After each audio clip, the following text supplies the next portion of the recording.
المصريين بيعملوا رعب، حد يصدق يا جدع؟ بالرغم ان هي مش المحاولة الأولى، لكن واحدة من أنجح دراما الرعب في مصر.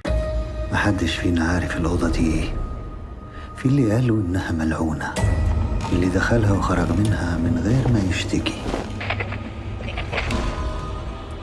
إنما بقى اللي الأوضة بتختاره.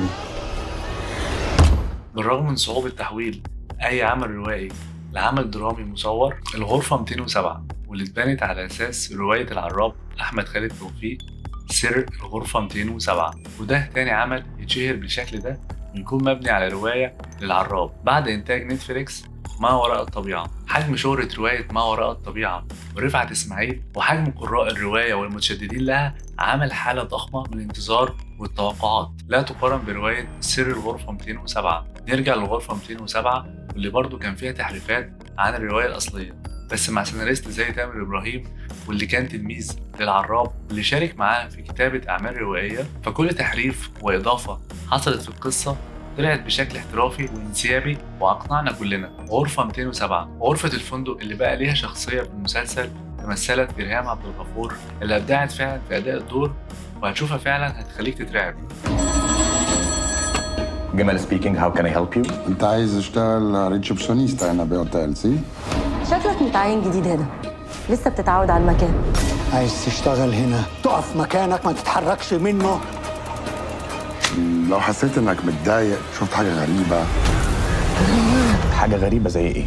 كل ده وكل أحداث الغرفة اللي بيكون ليها كل حلقة ضحايا جدد بيقدمها لنا جمال الصواف اللي بيأدي شخصيته محمد فراج اللي أثبت دوره وموهبته في كل عمل بيمثله، وكمان المرة دي أبدع في أدائه بكل التفاصيل، تجسيد الدور ولغة الجسد وإقناعك بالشخصية وإنك تعيش معاه كل انفعالاته. أنا بحبك يا سارة، بحبك من ساعة ما شفتك.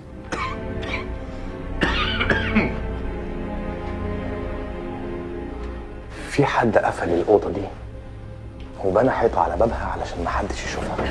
يا فندم في ايه؟ انت كمان تاخدوا فين بدور عليكم بدري؟ يا جماعه حد يلحقهم قبل ما يعملوا في نفسهم حاجه. استاذ محسن، لو هنتكلم عن الممثلين ما نقدرش ننسى عم مينا اللي أبدع في دوره كمال الباشا، وفي العموم كل الممثلين أبدعوا في أداء أدوارهم وتجسيد الفترة دي. كمصور بقى مش هقدر أتكلم عن المسلسل من غير ما أتكلم عن احترافية التصوير والإبداع في اختيار الكادرات والديكور والستايلينج اللي ظهر بشكل مترابط وسافر بينا لمرسى مطروح عام 1968. استعمال المصور للبيردز آي شوتس والكلوز شوتس كان رائع جدا، كانت مظبوطة جدا بشكل خدم القصة وعيشنا جدا في أجواء القصة. الإضاءات المستخدمة وباليتة الألوان وتأثير التصوير مع الموسيقى خلقت حالة جوه المسلسل خلتك تتفاجئ وتتصدم وتتأثر وتخاف معاهم، مش مجرد بتتفرج عليه من بره، وده لوحده نجاح كبير. كأعمال مصرية جديدة نسبيا في عالم الرعب أظن العمل ده من الأعمال الناجحة جدا وأكيد هيرفع المعايير في عمل سايكو دراما قادم. ده كان رأيي في المسلسل، انتوا ايه رأيكم في المسلسل لحد دلوقتي؟